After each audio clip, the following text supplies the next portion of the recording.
You're listening to the Move to Value podcast, powered by Chess Health Solutions. The Move to Value podcast is dedicated to helping healthcare providers understand and make the transition into value-based care.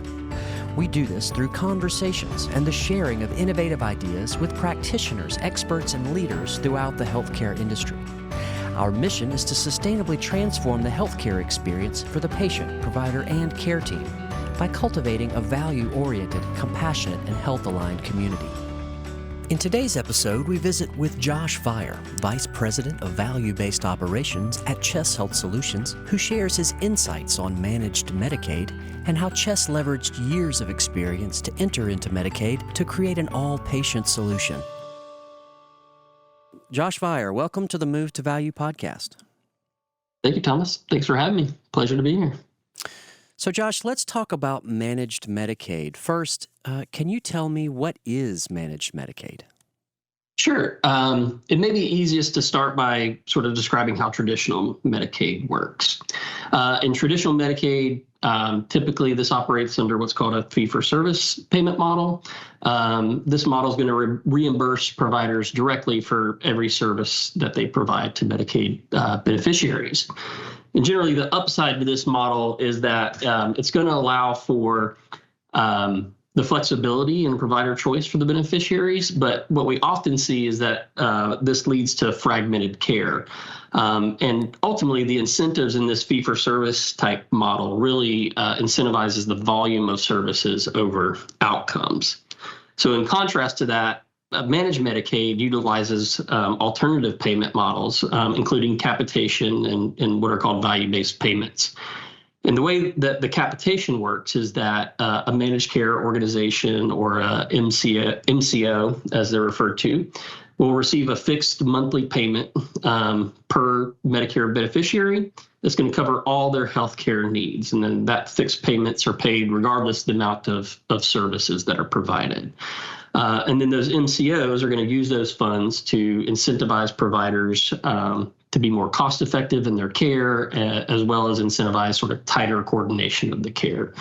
And then what they can layer onto those, as I mentioned, is the value-based care payments, which are intended to reward providers based on the quality and outcomes of care rather than just the quantity of services provided. And so in theory, right, this would encourage more efficient and high quality delivery of care. In addition, managed Medicaid may employ other payment models that are along that continuum of value-based care payments, which could be like pay for performance or bundle payments. But really the goal there is to align the incentives to focus on driving down total cost of care as well as improving health outcomes for beneficiaries. So last December, North Carolina made the transition to managed Medicaid, and Chess spent the year prior to that establishing the infrastructure and beginning to make preparations to offer this service. Can you tell me why this decision was made and a little bit of the story about how Chess built this service line? Chess has a decades plus long history of working with providers to transform care delivery to value-based care. And historically, our focus has been on traditional Medicare, Medicare Advantage, and commercial contracts. But as we went through our engagements with our value partners, and then as we began to have discussions with providers across the state, we heard consistently that one of their pain points was the need to work with, of having to work with multiple enablement companies to serve all their patients. So some enablement companies only work with MA or maybe traditional Medicare options or commercial, but no one was really acting as sort of a one-stop shop in serving the entire patient population for these providers.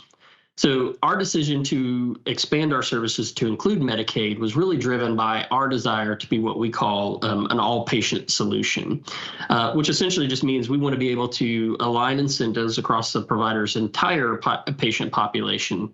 And really, that's because we believe this is how true transformation can and will occur, not in certain segments, but by treating all patients with an eye towards cost containment and better outcomes. Now, we were fortunate that we had a sister company that focused solely on Medicaid for a number of years. So over the last year, our focus has been on adopting the knowledge, building the care management capabilities, the platform, our data and analytics capabilities of our sister company into the CHEST environment. And so I'm actually pretty excited to announce that transition was completed earlier this month. So CHEST has now reached our goal of being an all-patient solution for practices in North Carolina. That's outstanding. Congratulations. I know that there's a lot of hard work that went into that. A lot of hard work, a lot of commitment from a lot of great folks on our team. It's been a journey, but we're super excited about it. Outstanding. So Josh, formerly Medicaid, let's talk about delegation for a second. So Medicaid practices were delegated as Carolina Access 1 and 2, and now practices are called Advanced Medical Home or AMH. So what are the differences in the AMH tier 1, 2, and 3, and how would a practice move from one tier to the next? And is it possible for practices to be downgraded? Sure. The short answer is yes, it is possible. And when we look at the AMH tiers, there are kind of two factors really to look at. One is who's primarily responsible for the care management, and then there's the level of care management service that's actually being delivered. So if you look at tier 1, which is the lowest tier, health plans are primarily the ones responsible for ensuring that patients receive care management services. And on that continuum of care management intensity, this offering just tends to be more broad and generally targeted. So looking at getting folks in for annual wellness visits and follow-ups, but generally less targeted. For tier 2, typically the health plan continues to remain primary responsibilities for care management, but the interventions tend to be a bit more targeted to specific populations. And then there's tier 3, which is the highest tier, and that's where we really want practices to be, because it allows for practices to assume primary care management responsibilities either directly or through a partner, such as CHEST. And then tier 3 also allows the practice to receive higher payment than the other tiers, but the requirements are more stringent. So, for example, practices have to be able to receive claims, meet data and security requirements. They have to be able to risk stratify patients, provide complex care management, and provide transitional care management. So while it is the where we want to get practices to in terms of the tier, there's a lot of requirements that come with that. And so that's sort of the determining factors. And so, yes, a practice could work with either build internally the capabilities or, again, work with a partner's CHEST to reach to tier 3. Or if they choose to receive those tier 3 payments, they could pare down and move to up and down that tier to a tier 2 or tier 1 performance category. Interesting. Josh, in your mind, what has been the biggest hurdle you've seen in entering the managed Medicaid market, and how has CHEST overcome these challenges or these barriers? Yeah, I would say there's many little hurdles as opposed to one big hurdle. And a lot of it has to do with just sort of the newness of managed Medicaid and that transition. So as we've been working with the multiple health plans, the PHPs, to get into this space, what we're learning is that communication is challenging because they all sort of talk about things in a different way. There doesn't seem to always be a cohesive way in which they're talking about their contracts and how they're set up. There's also then a lot of administrative burden that is placed in doing managed Medicaid. There's requirements that are pretty stringent that cause sort of operational challenges. But in general, though, again, as I mentioned before, we've been very fortunate that we had the sister company who has been dealing in Medicaid for a number of years, and being able to transfer those people, those resources, that knowledge into CHEST to be able to enter into this market has been a huge benefit for us to overcome, and I think is what has allowed me to say that we don't have a big hurdle. It's just little minor hurdles that we're working through as we're entering into this market. That's great. Well, what are the 3 core services that CHEST offers? Yeah. So in speaking with practices, what we learned is that as they have sort of evaluated their services and getting to tier 1, tier 2, tier 3, where they should be going, what they should be putting in place, that there's specific gaps that they faced that may not allow them to maximize the opportunities available in the managed Medicaid program. So what we've tried to do is to design our offering around these specific gaps. So just quickly, the first gap that a lot of practices said that they would have in entering into managed Medicaid is the information systems and data aggregation capabilities to be successful in managing their Medicaid populations. And so we offer a comprehensive population health platform that manages all data integrations, including those from the payer and other disparate data sources. And this platform is designed to meet all the AMH Tier 3 requirements. So we can handle that for practices or licensing that to them. Another area we heard that practices lack the ability is to staff the full scope of care management services that are required for the Medicaid population. So what we've built is a full care management delegation offering where CHESS staff leverages our, again, decades of experience in care management, care coordination, and transitional care services, and apply those to the Medicaid population.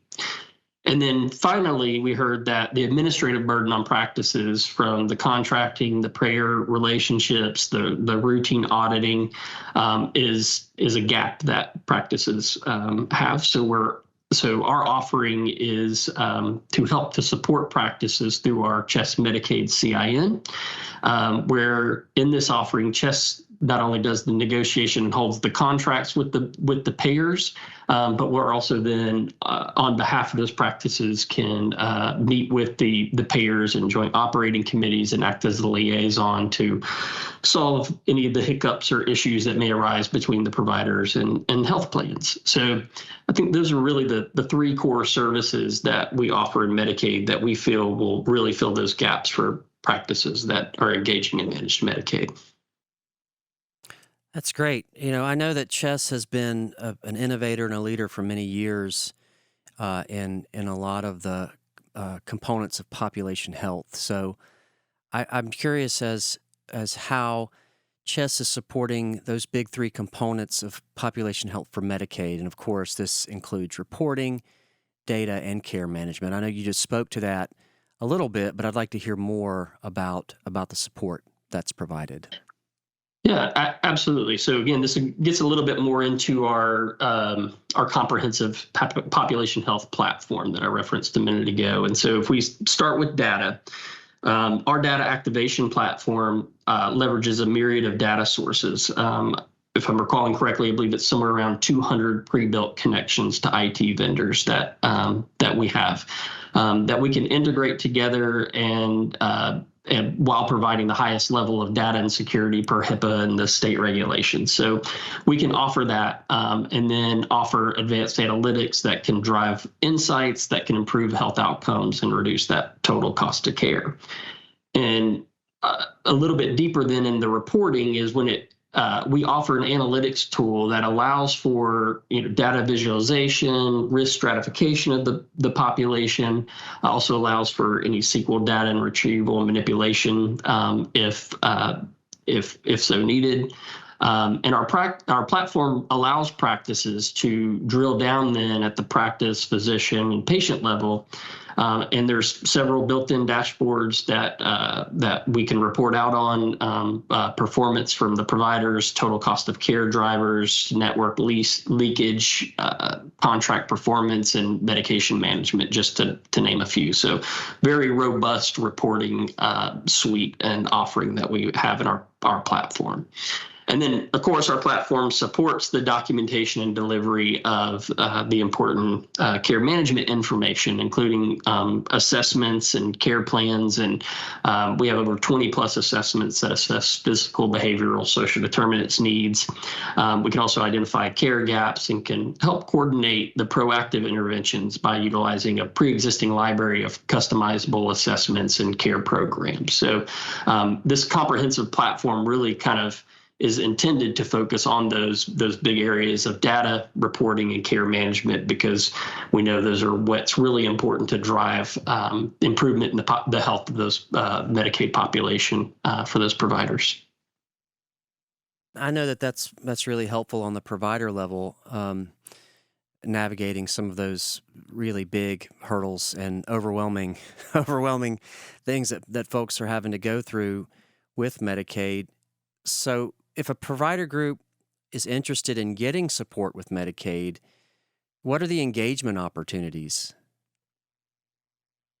Yeah, it's a great question. And one of our sort of overall goals at Chess is, we often say we're not a rip and replace shop. We try to meet providers where they're at, leverage the existing capabilities and staff that they have if they're happy with those. And so we've designed our engagement opportunities, our engagement models within Medicaid to fit that thinking. So the first and sort of basic offering is a licensing of that population health app platform that I just mentioned. So with that, provider could have access to the platform, which has all the IT and security requirements. We then handle also any full delegation of the audits that are required.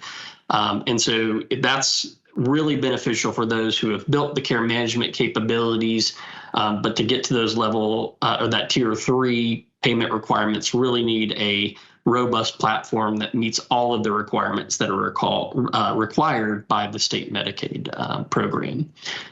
The next option is our full care management delegation. So in that instance, practices would have their own contracts with the health plans, and then they would delegate care management activities to Chess care managers. And of course, we utilize then our platform to document, provide the assessments, the care plans, and everything I mentioned before, and manage those patients, all the patients within a provider's panel.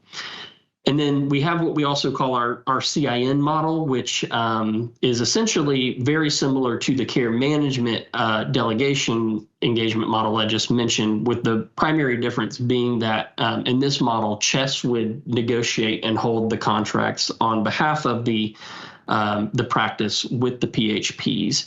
Care management is delegated to Chess staff, and we will manage that population. But then we also go further in helping to support and be that liaison between the practice and the health plan, and providing panel and roster management support, and again, any support with issues that may arise, and then also create a learning collaborative with other providers in the state to collaborate and discuss what's working well, what's not working well, where there's some ability to collaborate and to help manage the populations better. So those are our 3 primary engagement models for Medicaid. That sounds pretty comprehensive.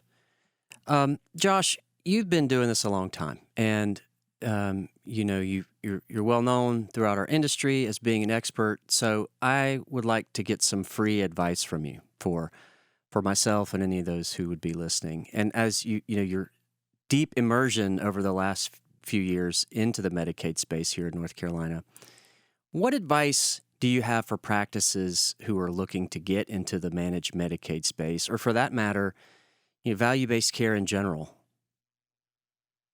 Yeah, so thank you first for the kind words. I appreciate that. And having been on, in practice management, been on the practice side, I would say my advice is for practices to really do your due diligence and make sure that you're whatever path you're seeking to go on, that you understand what the requirements are, so that you're really maximizing the opportunities within the managed Medicaid program. Because the intent there, again, as I mentioned, as we talked about in the payment models, really is to create and incentivize better ways to manage those populations. But they do come with requirements. So you need to know those. You need to be really do your due diligence. And if you decide to work with a company like Chess to support you on this journey, just make sure that you're working with somebody who's really acting as a partner.